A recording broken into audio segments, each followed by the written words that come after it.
Hello dear students, welcome back to the channel. आज আমি এই ভিডিওটোত কৰিম ক্লাস 10 গণিত 3.3 এক্সাৰসাইজ 3.3 এক্সাৰসাইজৰ কোৱেশ্চন নম্বৰ 9 ওকে ইয়াৰ আগৰ ভিডিওলৈকে আমি কোৱেশ্চন নম্বৰ 8 লৈকে সলভ কৰিলো আজি আমি কোৱেশ্চন নম্বৰ 9 টো যাম কোৱেশ্চন নম্বৰ 9 ত আমাক কি বুলি কৈছে তলৰ ৰৈখিক সমীকৰণ জোৰকেইটা সমাধান কৰা এইটো তোমালোকৰ মেট্ৰিক পৰীক্ষাৰ কাৰণে ভেৰি ইম্পৰ্টেন্ট তিনটা সমীকৰণ এনেকুৱা সমীকৰণ আগৰ যেটো কিতাপ আছিল তাত বেছি কৰি দিয়া আছিল এটা অকল তোমালোকৰ তিনটাহে দিয়া আছে তো এইটো আমি কেনেকৈ সলভ কৰিব লাগে এইটো চাম ইয়াত যদি আমি চাও ইয়াৰ যদি আমি xy বোৰ চাও xy বোৰ ক'ত দিয়া আছে তলত দিয়া আছে হৰত আছে যদি xy বোৰ তলত হৰত দিয়া থাকে তেতিয়া আমি অংকটো কৰিবলৈ অলপমান অসুবিধা হয় ওকে তো প্ৰথমতে আমি যদি আমি এটো চাও সমীকৰণটো আমাৰ কি দি আছে 2/x আছে আৰু এটা আছে 1/y আছে আৰু 3/y আছে তো যদি তুমি ভালকৈ ভাঙি চাও ভাঙিলে কি হ'ব 2 * 1/x হ'ব এনেকৈ যদি ইয়াৰ পিছত তুমি ভাঙি চাও 1/y হ'ব ওকে 2 * 3 * 1/y হ'ব তো 1/y 1/x হৈ আছে ইয়াত যদি মই এটো ভাঙো এটো 4 * 1/x হ'ব ইয়াৰ পৰা 1/x পাম এটো যদি মই ভাঙো 9/y টো 9 * 1/y হ'ব তো ওপৰৰ আৰু তলৰ সমীকৰণ যদি মই ভালকৈ চাও ইয়াৰ আমাৰ 1/x আছে ইয়াটো 1/x আছে ইয়াটো 1/y আছে তো ইয়াটো 1/y আছে তো ফাৰ্স্ট আমাক যদি যিকোনো সমীকৰণ দিয়া থাকে প্ৰথমতে আমি চাব লাগিব তলত হৰত কিবা চলকবোৰ আছে নেকি ইয়াত আমি যদি চাও x আৰু y টো ক'ত আছে হৰত আছে তো এইটো আমি সিধা ডাইৰেক্টলি সলভ কৰিব নোৱাৰিম তো এইটো আমি প্ৰথমতে ধৰি ল'ব লাগিব ওকে যেটো আমাক চলক দিয়া আছে ইয়াৰ বাহিৰে আমি বেলেগ এটা চলক ধৰি ল'ব লাগিব তো প্ৰথমতে মই সমীকৰণটো লিখি লওঁ তাৰপিছত কেনেকৈ সলভ কৰিব লাগে আমি কৰি যাম ওকে ওকে তো আমাক এই দুটা সমীকৰণ দিয়া আছে তো ইয়াত আমি প্ৰথমতে কি কলো মই আমি যদি চাও ইয়াত 1/x ইয়াটো 1/x আছে ইয়াটো 1/y আছে ইয়াটো 1/y আছে তো এইটো আমি প্ৰথমতে যেটো এইটো আমি ডাইৰেক্টলি সলভ কৰিব নোৱাৰিম তো এইটো আমি প্ৰথমতে ধৰি লম ধৰা হল কি ধৰি লম আমি আৰু এটা নতুন চলক ধৰি লম তো 1/x মানে মই ধৰি লম স্মল a আৰু 1/y মানে মই ধৰি লম স্মল b ওকে যিকোনো বেলেগ ধৰিলেও হয় বেলেগ চলক ধৰিলে হয় কিন্তু আমি ইয়াত ইউজুৱেলি কি ধৰো a আৰু b বুলি ধৰি লম তো ইয়াত যদি চাও প্ৰথমটো যদি চাও প্ৰথমটো এইটো আমাৰ আছিল 2/x তো এইটো আমি এবাৰ ভাঙি পেলাই চালে ভাল হয় কি হয় আমি সমীকৰণটো কেনেকুৱা ধৰণৰ হ'ব হেতু আমি গম পাই যাও তো 2/x মানে মই কি লিখিব পাৰো 2 পূৰণ 1/x তো 1/x মানে মই কি পাতিব পাৰিম a পাতিব পাৰিম তো 2 পূৰণ a হৈ যাব মানে কি হ'ব এটো আমাৰ 2a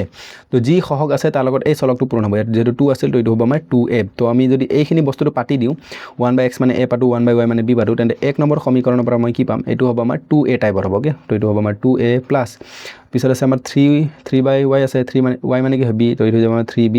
সমান আৰু খুফালে কি মানে আছে 2 তো এটো হৈ গ'ল আমাৰ এটা সমীকৰণ ওকে তো এটো আমি কিমান নম্বৰ বুলি ধৰিম 3 নম্বৰ বুলি ধৰিম ইয়াৰ পিছত আকৌ 2 নম্বৰ সমীকৰণৰ পৰা যদি মই চাও 2 নম্বৰ সমীকৰণৰ পৰা কি পাম ইয়াত যদি আমি চাও 4 আছে তো এটো হৈ যাব 4a মাইনাস এটো 9y আছে তো এটো হৈ যাব 9b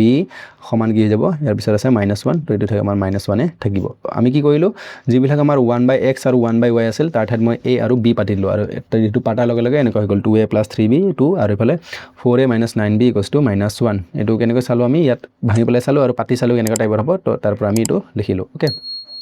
এতিয়া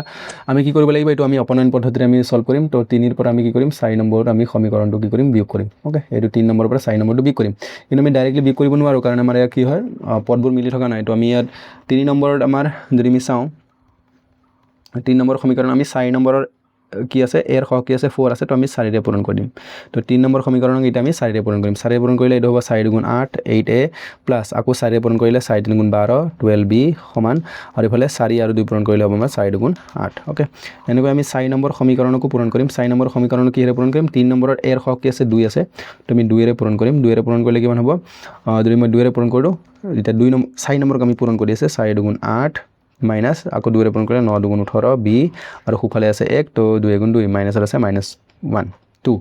তো এটো যাব আমাৰ -2 প্লাস এটো হ'ব -2 প্লাস এটো যাব +2 মাইনাস প্লাস থাকিলে মাইনাস হয় মাইনাস থাকিলে প্লাস হয় এটো সেম টু সেম এবাৰ প্লাসত এবাৰ মাইনাসত কাটি যাব এটো প্লাসত আছে এটো প্লাসত আছে যোগ হ'ব 18 2 20 20 10 30 হ'ব 30b আৰু এটো প্লাসত আছে যেটো ব্ৰেকেটৰ প্লাস আছে ওপৰটো প্লাসত আছে দুটা মিলি হ'ব 10 তো b সমান কি যাব 10 আৰু 32 ইফালে পূৰণ হৈ আছিল তললৈ যাব হৰত তো 0 0 কাটি যাব বা আমি 10 ৰে 30ক 3 বাৰ কাটিব পাৰো তো b কৈছিলে মানে কিমান পালো 1/3 ওকে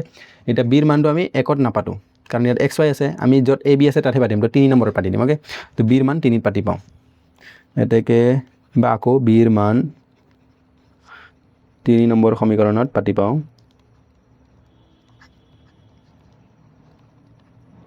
ওকে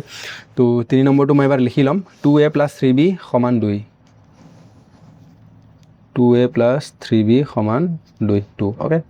তো 2a মানে 2a + 3 * b b মানে কিমান পাইছো 1/3 তো এটো মই লিখিম 1/3 = 2 তো এটো ওপৰৰ 2 তলৰ 2 মই কাটি দিব পাৰো তো তো 2a সমান এইফালে কি থাকি যাব 1 থাকিব 3 গুণ 1 গুণ 1 তো ইয়াত আমাৰ 2 - 1 এইফালে +1 হৈ আছিল খুপালে গ'লে -1 তো ইয়াৰ পৰা আমি কি পাম a সমান এইটো 2 ৰ পৰা 1 গ'লে 1 থাকি যাব আৰু এই 2টো যেহেতু a লগত পূৰণ হৈছিল এইফালে তলত আহিলে আমাৰ কি যাব হৰণ তো হৰত আহি যাব তো b মানে আমি পালো 1/3 আৰু a মানে পালো 1/2 কিন্তু এইটো আমাক ওলাব দিয়া নাছিল আমাক x আৰু y হে ওলাব লাগিছিল কাৰণ x আৰু y থকা সমীকৰণহে আছিল নহয় জানো আমাৰ এইটো যদি আমি চাওঁ এইটো x আৰু y থকা সমীকৰণহে আছিল তো সেইকাৰণে এইটো আমি কি কৰিম ইয়াৰ পৰা যেটো আমি এইটো ধৰিছিলোঁ এইটো আমি এটা ভাঙি দিম তো আমি কি ধৰিছিলোঁ নাও এইটো যদি আমি চাওঁ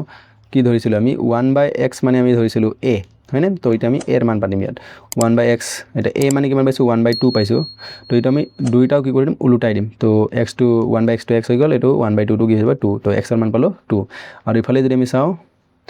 1/y মানে আমি কি ধৰিছিলোঁ b ধৰিছিলোঁ তো 1/y b মানে আমি কিমান পাইছোঁ 1/3 পাইছোঁ তো এইটো হৈ যাব আমাৰ 1/3 তো দুইফালে উল্টাই দিম তো এটাকে y এর মান কিমান হৈ যাব